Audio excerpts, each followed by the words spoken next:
Старинные Кораны, пережившие ссылку и возвращение в Крым, филигранный пояс кушах, медный таз. Это семейные реликвии, представленные участниками конкурса Айле Дегерликлері, который в этом году состоялся уже 18-й раз. Учредитель и главный организатор конкурса Зарема Хайрединова, которая за много лет собрала целый виртуальный музей из детских работ. За эти годы изменилось много, изменились возможности, появились интернет-технологии, которых не было 18 лет назад.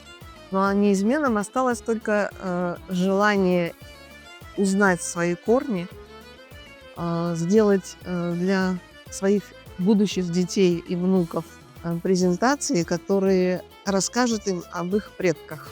Айле Дегерликлері проводится в рамках фестиваля «Тіл халқының ең қиметлі барлығыдыр» под эгидой Министерства образования. В конкурсе участвуют школьники с историями родного села или рассказами о сокровищах семейного сундука. Немало работ посвящены родословным и старинным фотографиям. Ailemiz 4 adamdan ibaret. Anam Leyla, babam Adil, küçük kardeşim Afiya, men Hasan Ulusoy. Мен бұл жарыста үшінші кере iştirak етем. Мен үшінші кере бірінші ер алам. Азырлаған ішімнің сериясы қартанам қартеделерімден мирас қалған мұқаддес Құран.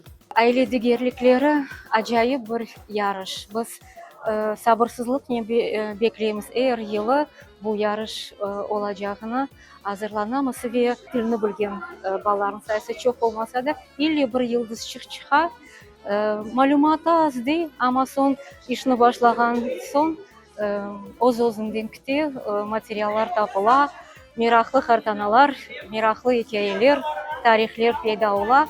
Все чаще в Айле Дегерликлері участвуют ученики младших классов. Организаторы особо отмечают эмоциональность маленьких участников и свободное владение родным языком.